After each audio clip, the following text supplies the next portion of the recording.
सच्चिदानंद भगवान की जय।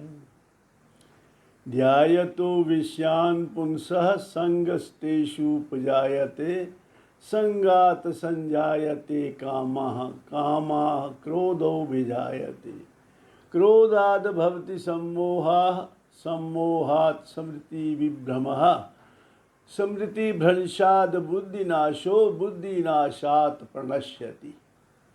गीता जी के दूसरे अध्याय का 62वां और 63वां मंत्र 62 एंड 63। भगवान बता रहे हैं कि कैसे मनुष्य फंस जाता है विषयों के चक्कर में। ये जो विषय हैं ये इटसेल्फ फंसाते नहीं आदमी को, ये जो मन है वही फंसाता है। ध्यायतो विषयान् पुंसः, जो पुरुष विषयों का चिंतन करता रहता है और जिन जिन विषयों का चिंतन करता है उन विषयों के प्रति सुख बुद्धि उत्पन्न हो जाती है, उनको प्राप्त करने की कामना उत्पन्न हो जाती है। उस विषय की प्राप्ति के लिए जब कामना प्रबल हो जाती है तो फिर प्रयत्न करता है आदमी उसको प्राप्त करने के लिए। और प्राप्त करने के प्रयत्न में जो बाधा बनता है, कोई मान लो जो वस्तु की कामना की गई उसके लिए, उसको हासिल करने के लिए मनुष्य प्रयत्नरत है और वो मिल नहीं रही चीज़, तो फिर वो देखता है इसमें कौन रुकावट डाल रहा है। जो उसके कामना की पूर्ति में बाधा बनता है उसके विचार से उसके प्रति क्रोध उत्पन्न हो जाता है और फिर क्रोध से बुद्धि में भ्रम पैदा हो जाता है।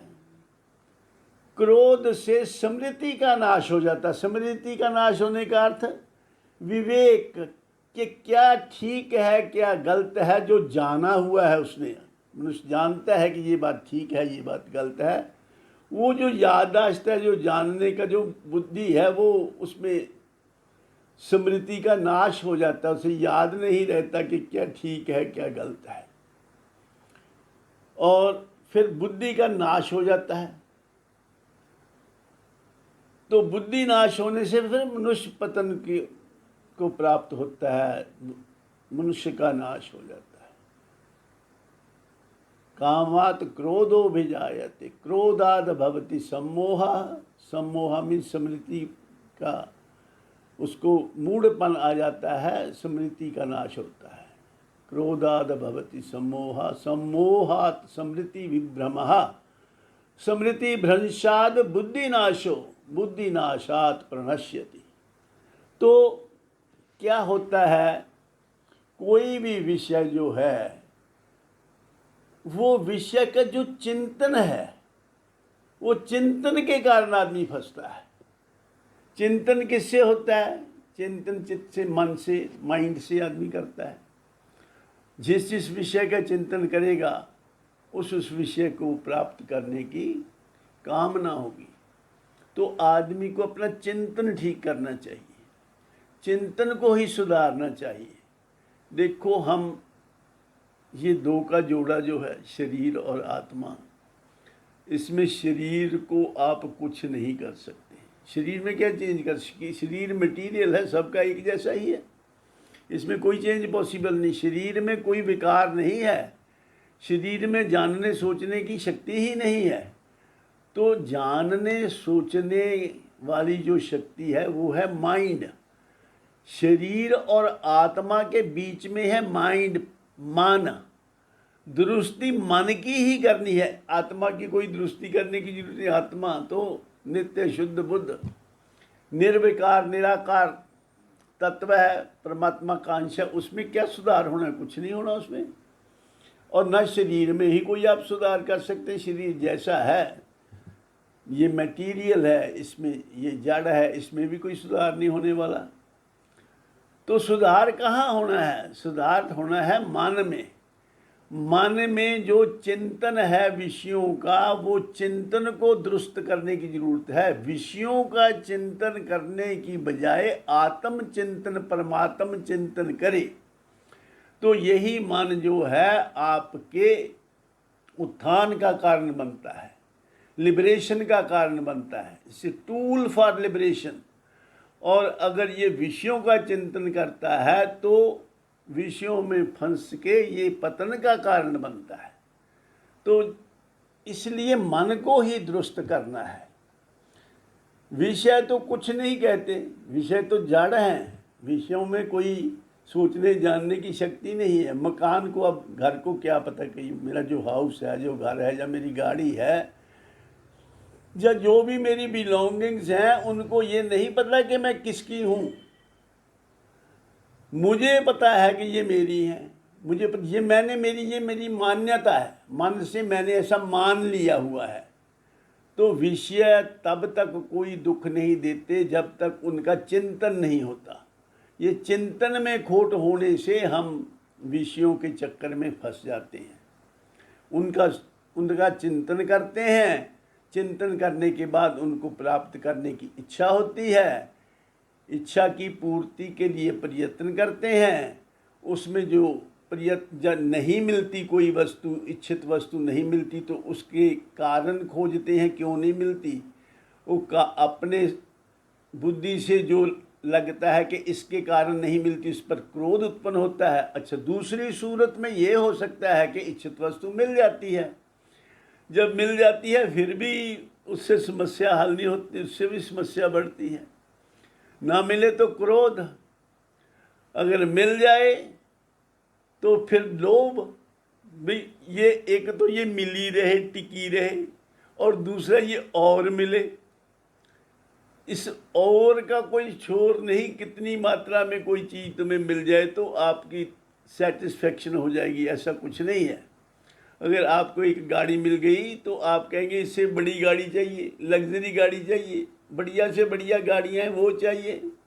और फिर एक गाड़ी से कुछ नहीं होता, घर के हर एक मेंबर के लिए गाड़ी चाहिए। ऐसे गाड़ियाँ, ये सारा कुछ पूरा हो जाए तो फिर किसी और चीज़ की इच्छा उत्पन्न हो जाएगी। तो ये अगर इच्छा पूरी हो जाए तो लोभ, अगर इच्छा ना पूरी हो जाए तो कुशोभ।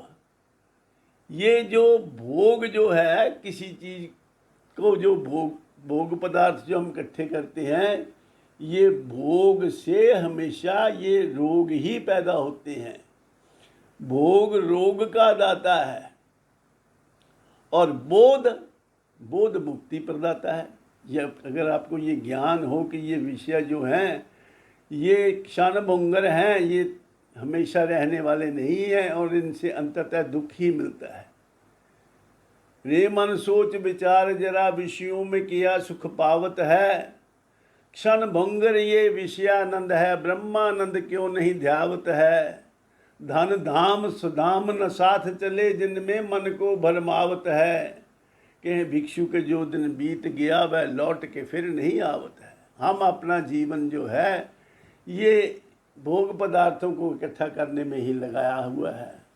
ये तो साथ जाने वाले नहीं हैं, ना इनसे कभी आदमी की सेटिस्फेक्शन होने वाली है। जितना मर्जी भोग मिल जाए, कभी इसका कोई, मान लो एक आदमी को जो चाहे वो मिलता जा रहा, फिर भी उसकी कोई सारी दुनिया की दौलत भी अगर आपको मिल जाए तब भी आपका ये नहीं हो कि मुझे और नहीं चाहिए।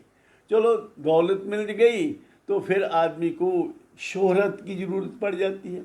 इनसे कभी आदमी का कोई अंत नहीं है इनका। ये तो इच्छाएं बढ़ती ही जाती हैं, इनसे कोई संतुष्टि नहीं होती। जैसे आग में घी डालने से आग शांत नहीं होती, इस प्रकार विषयों का जो चिंतन मूल में करते हैं वही गलत है। चिंतन ही विषयों का छोड़कर भगवान का चिंतन करें तो फिर ये जो अपना आत्मा और परमात्मा का चिंतन करें, इससे एक तो शांति मिलेगी, इस जीवन में शांति मिलेगी और जीवन के बाद आपको मुक्ति मिलेगी। क्योंकि हम बार बार क्यों जन्मते हैं, क्यों मरते हैं? इसलिए जन्मते मरते हैं क्योंकि मरने के वक्त हम संतुष्ट नहीं होते, हम असंतुष्ट अवस्था में मरते हैं कि हमारा ये हो जाता तो अच्छा था, हमारा ये काम रह गया, हमारा अधूरी इच्छाएं, जो इच्छाएं पूरी नहीं हुई उनको लेकर के मरते हैं, और उनकी पूर्ति के लिए फिर शरीर की ज़रूरत है, फिर शरीर धारण करते हैं, फिर और इच्छाएं पैदा होती हैं जीवन में, फिर वही गलतियां करते हैं। कभी सेटिस्फाइड होके नहीं मरे कि बस हमने जो कुछ जैसा जीवन जिया उससे हम संतुष्ट हैं, हमें और कुछ नहीं चाहिए।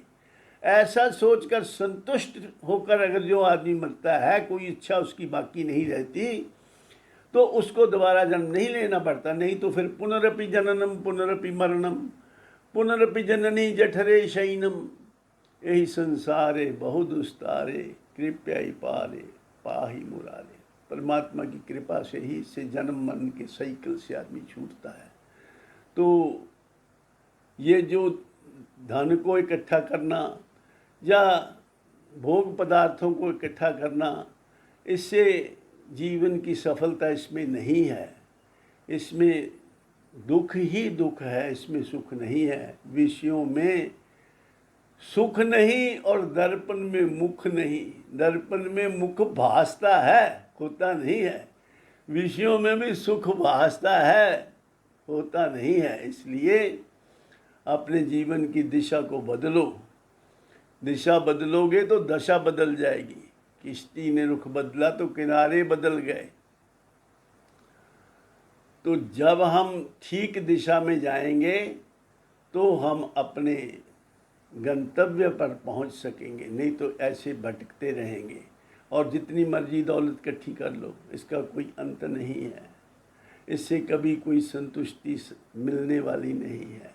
और फिर तुम्हारे काम कितनी आएगी, चाहे आपके 10 मकान हो एट ए टाइम, तो आप एक घर में, उसके एक कमरे में, उसमें 3.5 फुट जगह में ही तो रह सकते हो। जितनी मर्जी खाने पीने की चीज़ें इकट्ठी कर लो, 2 रोटी ही तो खाओगे, सब कुछ तो नहीं खा सकते। और वो इसके जो जितना पैसा इकट्ठा करते हैं, फिर आदमी को कई तरह की चिंता से बीमारियां लगती हैं, फिर उसको भूख भी नहीं लगती, उसको ठीक तरह से नींद भी नहीं आती। इससे कोई सुख नहीं मिल जाता। ज़्यादा पैसा इकट्ठा करने से आदमी कोई सुखी नहीं हो जाता।